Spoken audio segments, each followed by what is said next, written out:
So ticket to ஃபினாலியோட third task வந்து முடிஞ்சிருச்சு. எப்பா தலையே சுற்றிருச்சுடா, திரும்ப திரும்ப பேசுகிறீங்க, நீங்கள் திரும்ப திரும்ப பேசுகிறீங்கன்ற மாதிரி ஒரு லூப் மோடில் மாட்டிக்கிட்டு எப்பா இதை பார்க்கறதாண்டி வெறுத்துருச்சு மக்களே. அந்த மாதிரி ஒரு லூப் மோடில் இருந்து கிட்டத்தட்ட 2ஆம் சுற்று, 3ஆம் சுற்று, 4ஆம் சுற்று அப்படின்ற மாதிரி சுற்று மேல் சுற்றா போயிட்டு இருக்கு. கடைசி வரையும் அந்த 7 பேர் 4 சுற்று முடிகிற வரையும் எலிமினேட்டே ஆகலை அப்படின்ற மாதிரி போயிட்டு வெறுத்துட்டோம் அப்படின்ற மாதிரி ஆச்சு. அதுக்கப்புறம் தான் பிக் பாஸ் ஒரு வார்னிங் கொடுத்தாரு. அதுக்கப்புறம் அடிச்சுக்க ஆரம்பிச்சாங்க. ஃபர்ஸ்ட் பார்த்தீங்கன்னா மாயா மற்றும் விசித்ரா போனாங்க 3 சுற்றுக்கு அப்புறம். ஏன்னா அந்த 3 சுற்று பேசி ஒன்றுத்துக்கும் பிரயோஜனம் கிடையாது. ஏன்னா அதில் திரும்ப திரும்ப யூ ஸ்டே அப்படின்னு மாற்றி மாற்றி கொடுத்துக்கிட்டு இருக்குது வெறுப்பு தான். அதில் பார்த்தீங்கன்னா மாயா மற்றும் விசித்ரா போனதில் விசித்ரா வந்து மாயாவை காலி பண்ணிட்டாங்க. அவங்க பொறுத்தவரை என்னென்னா அவங்க நினைக்கிற கண்டஸ்டன்ட் ஜெயிக்கணும், அவங்க டிசர்விங்கான கண்டஸ்டன்ட் ஜெயிக்கணும். அந்த டிசர்விங் கண்டஸ்டன்ட் யாருன்னா புள்ளி கேங்கில் இருக்கும் 4 பேருக்கு மட்டும்தான் தகுதி இருக்கிறது. விசித்ரா, மாயா, பூர்ணிமா, நிக்சன் இந்த 4 பேரில் தான் யாராவது ஜெயிக்கணுன்றது தான் அவங்களோட திட்டப்படி அதுக்கு தான் செயல்பட்டாங்க. அதே மாதிரி இவங்களும் அப்படி தான். ஸோ இவங்க பண்ணால் ரைட்டு, அவங்க பண்ணால் தப்பு அப்படின்ற மாதிரி இருக்கும். அடுத்ததாக பார்த்தீங்கன்னா தினேஷ் மற்றும் விஷ்ணு போனாங்க. ஸோ அது என்ன பண்ணாருன்னா விஷ்ணு வந்து தினேஷை கில் பண்ணிட்டார். அடுத்தது ரவீனா மற்றும் மணி போனாங்க. ரவீனா வந்து மணியை கில் பண்ணிட்டாங்க. இப்படி நடந்ததா. அடுத்து ஃபைனல் ரவுண்டில் வந்து பார்த்தீங்கன்னா விஷ்ணு மற்றும் நிக்சன் போனாங்க. 2 பேரும் வாதம் வச்சாங்க. அந்த இடத்துல ஒரு பக்கம் வந்து மாயாவோட கேம் பிளேவை எக்ஸ்போஸ் பண்ணிட்டார் விஷ்ணு. என்னன்னா ஸோ அந்த யார் ஐஷு எலிமினேட் ஆன அடுத்த வாரம் வந்து நிக்சன் ரொம்ப டவுனாக இருந்தது. அப்போது விஷ்ணுக்கு ஒரு ஆப்பர்ச்சுனிட்டி கிடச்சிது. டேரக்ட் நாமினேஷன் அப்படின்ற மாதிரி ஒரு ஆப்பர்ச்சுனிட்டி கிடச்சிது. அந்த ஆப்பர்ச்சுனிட்டி மூலிமா நான் உன்னை சேவ் பண்ணியிருக்கேன்டா, நான் உன்னை காப்பாற்றிருக்கேன், நான் தான் சேவ் பண்ணி வச்சிருக்கேன், அதை தெரிஞ்சுக்கோ. ஆனால் உன் கூட இருக்கவங்களே உன்னை நாமினேட் பண்ணி வெளியே அனுப்பிச்சிடணும், இதுதான் கரெக்டான சுச்சுவேஷன் அவனை வெளியே அனுப்புறதுக்கு அப்படின்ற மாதிரி மாயாவோட பிளானை தூக்கி அங்கே போட்டு உடச்சிட்டாரு. அதையும் மீறி வந்து நான் உன்னை காப்பாற்றிருக்கேன் பார்த்துக்க அப்படின்ற மாதிரி ஒரு ஸ்ட்ராட்டஜி வச்சு விஷ்ணு விளையாடினாலுமே நிக்சன் கில் பண்ணிட்டாரு. விஷ்ணுவும் வந்து நிக்சனை கில் பண்ணிட்டார். ஸோ அந்த வகையில் பார்த்தீங்கன்னா நிக்சனும் அவுட்டு, விஷ்ணுவும் அவுட்டு. கடைசி ரவுண்டு விசித்ரா மற்றும் ரவீனா வந்தாங்க. ஸோ அந்த இடத்துல பார்த்தீங்கன்னா கான்வர்சேஷனில் பார்த்தீங்கன்னா விசித்ரா எனக்கும் 0 பாயிண்ட், ரவீனாக்கும் 0 பாயிண்ட்.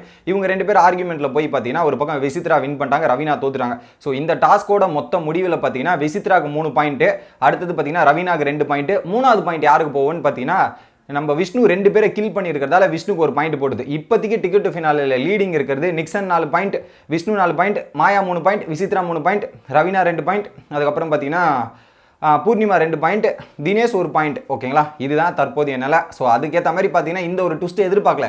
நிக்சன் எப்படியாவது லீடில் இருப்பான் அப்படின்னு திட்டம் போட்டாங்க. கடைசியில் விஷ்ணு வந்து அதை டைப் பண்ணதுக்கு இன்னொரு பக்கம் புள்ளி கேங்க்கு செம்ம கடுப்பாக இருப்பாங்க அப்படின்றது தெரியுது. இந்த இடத்துல தான் ஒரு விஷயத்தை நம்ம தெளிவாக புரிஞ்சிக்கணும். என்ன அப்படின்றது பார்த்தீங்கன்னா நிறைய பேரோட எக்ஸ்போஷர் வெளியே வருது, அவங்களோட கேம் பிளான் இதுதான் அப்படின்ட்டு. ஒரு பக்கம் மாயா உட்காந்து கேம் விளையாடும்போது சொல்கிறாங்க, எப்பா நம்ம கேம் விளையாடுறதெல்லாம் சும்மா நீட்டாக விளையாடிருக்கோம், பர்ஃபெக்டாக விளையாடிருக்கோம். விஷ்ணு, மணி அண்ட் ரவீனா விளையாடுறது கேவலமான கேம், சீப்பான கேம். அது எப்படிங்க எல்லா வாட்டியும் நீங்கள் விளையாடுறது நியாயமான கேம், அடுத்தவங்க விளையாடினா கேவலமான சீப்பான கேம்ன்றது சொல்லிடுவாங்க. ஏன்னா விஷ்ணு வந்து மாயாவோட அவங்களோட பிளானை எக்ஸ்போஸ் பண்ண கேவலமான கேமா? புரியலையே, அது கேம் பிளான் தானே. நீங்கள் அவர்கிட்ட பேசினது அவர் ஏன் எக்ஸ்போஸ் பண்ணக்கூடாதுன்னு புரியல. எப்பவுமே மாயா இந்த விஷயத்த பேசுகிறாங்க. இதில் வேற பூர்ணிமா, ஆமாம் அவங்க அப்பவுமே இந்த மாதிரி தான் விளையாடுவாங்க, இவங்கெல்லாம் எதுக்கு தான் வராங்களோ அப்படின்ற மாதிரி பூர்ணிமாவும் மாயாவுக்கு ஊத்துற மாதிரி உட்காந்து பேசிட்டு இருக்காங்க. எதுக்கு இப்படி பண்ணுறாங்கன்றது தெரியல. உங்களை எக்ஸ்போஸ் பண்ண கேவலமான கேம் வாங்க. நீங்கள்லாம் எப்படி விளையாண்டிங்க? நீங்கள் உங்களோட பாயிண்டே டிஃபெண்ட் பண்ணல, டிசர்விங் இல்லாமல் தூக்கலாம் நீங்கள் விளையாண்டிங்களே. நான் ஓப்பனாக கேட்குற மக்களே, அவங்க டீமில் எத்தனை பேர் அடிச்சுக்கிட்டாங்க? விசித்ரா மேம் மாயாவை அடிச்சாங்க. அதை தவிர்த்து அவங்க டீமில் வேறு யாராவது அடிச்சுக்கிட்டாங்களா? அடிச்சிக்கவே இல்லையே. இவங்களும் அடிச்சுக்கிட்டாங்களே. தினேஷ் வந்து விஷ்ணு கில் பண்ணார், மணி வந்து ரவீனா வந்து மணியை கில் பண்ணாங்க. அவங்க டீமுக்குள்ளேயே அவங்க அடிச்சுக்கிட்டாங்க. அவங்க டீம்லேயே அவங்கள அடிச்சுக்கிறதுக்கு விருப்பம் இல்லை. ஓகேவா, இதில் வந்து அவங்க டீமாக விளையாடுறாங்க, இவங்க இதுவாக விளையாடலான்ற மாதிரி டைலாக் பேசுறது, இதெல்லாம் ஒரு பக்கம் நடக்கும். அதுலேயும் பார்த்தீங்கன்னா ஒரு பக்கம் வந்து ஓப்பனாகவே சொல்லிடுறாரு விஜயவர்மா கிட்ட, நான் எதை எக்ஸ்பிளைன் பண்ணணும்னு நினச்சினேன் அதை ஓப்பனாக நான் எக்ஸ்பிளைன் பண்ணி எக்ஸ்போஸ் பண்ணிட்டேன். விஷ்ணு சொல்கிறேன், அதுதான் அவனுடைய கேரக்டரை ஷோகேஸ் பண்ணும். அவங்க இந்த மாதிரி கூட சேர்ந்தே அவனை வெளியே அனுப்பணும்னு பார்த்தாங்க, இப்போ சப்போர்ட் பண்ணுறாங்க.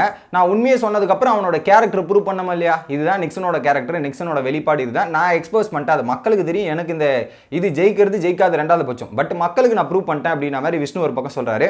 அதே போய் நிக்சன் கிட்ட சொல்லிட்டேன், எப்பா அவங்க கூட இருக்கவங்க உன்னை கில் பண்ணணும்னு நினச்சாங்க, நான் காப்பாற்றி விட்டுருக்கேன். ஓகேவா, அதனால தான் நீ இவ்வளோ தூரம் வந்திருக்க. ஒருவேளை நான் அன்றைக்கி எலிமினேஷன் போயிருந்தேன்னா நீ எலிமினேட் ஆகிருப்பேன்றதை ஓப்பனாக சொல்கிறாரு. அது இன்னமும் ஃபேக்ட் தான். ஐஷு வெளியே போனதுக்கு அடுத்த வாரம் நிக்சன் வந்திருந்தானே நிக்சனும் எலிமினேட் ஆகிருப்பான். விஷ்ணு காப்பாற்றி விட்டது ஒரு பக்கம், விஷ்ணு மற்றும் விசித்ரா காப்பாற்றினது ஒரு பக்கம். அதை ஓப்பனாக சொன்னது, இந்த இடத்துல தான் உன் கேரக்டர் ஷோகேஸ் ஆகும், ஷோ பண்ண முடியும் அப்படின்றத ஓப்பனாக வந்து நிக்சன் ஃபேஸுக்கு முன்னாடியே விஷ்ணு ஒரு பக்கம் சொல்லிட்டார். இது ஒரு பக்கம் நடக்குதா? விசித்ரா மேமோட கேரக்டர் பார்த்தியா இல்லையா? அம்மான்னு சொல்கிறாங்க. இப்போது விசித்ரா மேம் ரவீனா, இப்போ ரவீனாவுக்கு விட்டு கொடுத்துருக்கலாமே, ஏன் விட்டு கொடுக்கல? அப்போ அவங்க இதில் அம்மா இதெல்லாம் பண்ணுறாங்கல்ல, அவங்க வந்து லைஃப்பில் செகண்ட் இன்னிங்ஸில் இருக்காங்க, ரவீனா ஃபர்ஸ்ட் இன்னிங்ஸில் இருக்காங்க. பட் ரவீனாக்கு விட்டு கொடுத்துருக்கலாம்ல. ஸோ இதுதான் அவங்களோட கேரக்டர் ஷோகேஸ் பண்ணுது, இதில் தான் அவங்களோட நிலைமை இருக்குது அப்படின்ற மாதிரி விஷ்ணு வந்து இங்கே ஒரு பக்கம் எக்ஸ்பிளைன் பண்ணிட்டு இருக்காரு.